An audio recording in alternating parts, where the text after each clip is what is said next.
আলহামদুলিল্লাহ। হোমিওপ্যাথিক সফলতা পেতে হলে আমাদের অবশ্যই হোমিওপ্যাথিক শর্তগুলো মানতে হবে।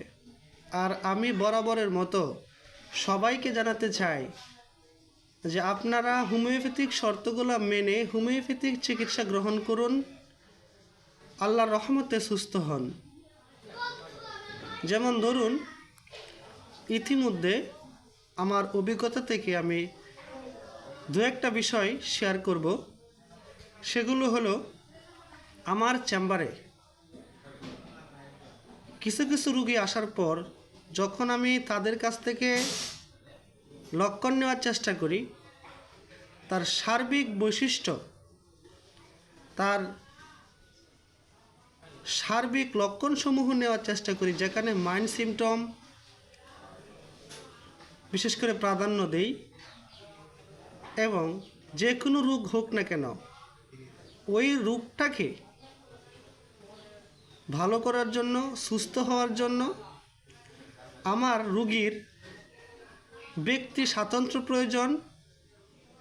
ওনার চিন্তাধারা, চিন্তা চেতনা, ওনার মাইন্ডের রাগ কেমন, চালচলন কেমন, পরিষ্কার না অপরিষ্কার, সে আসলে এরকম তার সার্বিক বিষয় যখন আমরা গ্রহণ করতে যাই, তখন অনেক রুগী এটাকে সহজভাবে নেন না।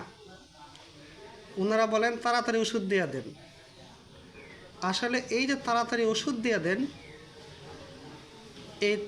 এটা হলো সম্পূর্ণ ভুল। রুগী না বোঝার কারণে সে হয়তো বলছে তাড়াতাড়ি দেন, আর তাড়াতাড়ি ওষুধ দেওয়া কোনো অবস্থাতেই সম্ভব না। একজন রুগীকে তার সমস্ত কিছু জেনে, সমস্ত লক্ষণ পর্যবেক্ষণ করে এরপরে সঠিক সিলেকশনকৃত মেডিসিন প্রেসক্রাইব করতে হবে।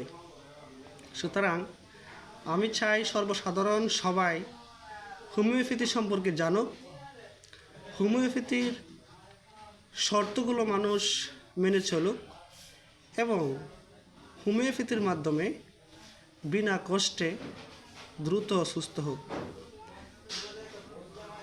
এই চিন্তা ভাবনায় আমি মানুষের মাঝে হোমিওপ্যাথিক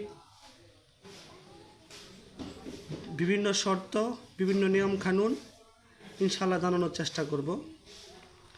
ইনশাআল্লাহ। সবাইকে ধন্যবাদ।